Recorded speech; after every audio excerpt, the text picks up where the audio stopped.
Шығыс Қазақстан облысы Үржар ауданы Үржар колледж коммуналдық мемлекеттік мекемесі. Жазғы демалыс кезіндегі студенттердің өмір қауіпсіздігі. Отбасы тәрбиесінің негізгі мақсаты дені сау, ұлттық сана сезімі оянған, рухани ойлау дәрежесі биік, мәдениетті, парасатты, ар-ожданы мол, еңбекқор, білімді азаматты тәрбиелеу. Бала да жас терек сияқты қалай тәрбиелесең, қандай тәрбие берсең, ертең есейгенде жас кезіндегі алған тәрбиесі өміріне негіз болмақ. Ата-ана бала қауіпсіздігін сақтауды ең бірінші орынға қою керек.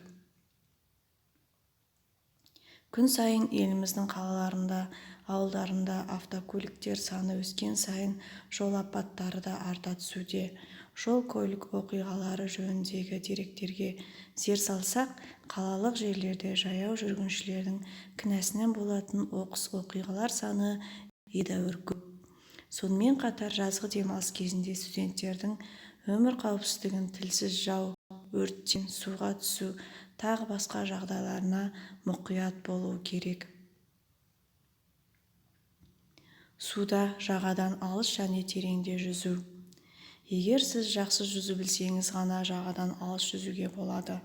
Суық суда бұлшық еттің тартылуы пайда болуы мүмкін. Бұлшық еттің тартылуын сезсеңіз, бірден тоқтап, арқаға бұрылып суға жатыңыз.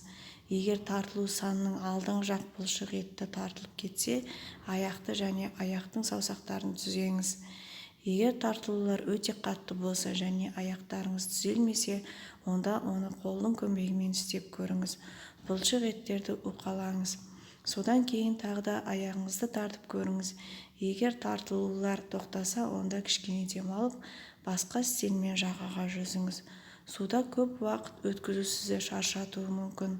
Шаршағанды немесе тоңғанды сезсеңіз, теріс бұрылыңыз және жағаға қарай жүзіңіз. Өз күшіңізді сақтаңыз.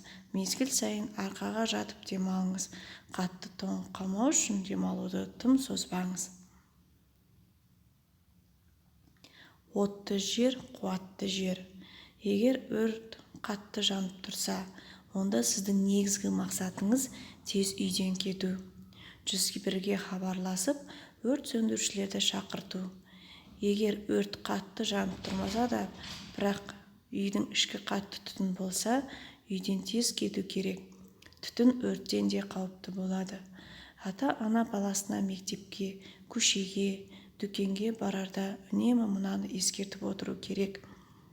Таныс емес бөтен адаммен сөйлеспе. Мас және қауіпті адамнан алыс жүр. Бөтен адаммен подъезге, подвалға, лифтіге кірме. Сені артыңнан қуса, көп адамдар арасына жүгір. Ата-аналар назарына. Демалыс кезіндегі студенттердің техника қауіпсіздігінің ережелері. Бос қалған, бұзылып қалған үйлерге баруға жақындауға болмайды.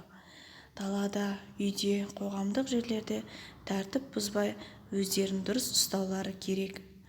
Өрт, су жағажайға жалғыз бармау, тоғайға жалғыз бармау, техника, еңбек, дене тәрбиесі сабақтарындағы қауіпсіздікті және жолда жүру ережелерін сақтау керек.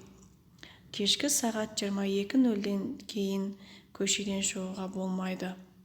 Танымайтын адаммен еріп кетуге немесе бөгде техника отыруға болмайды.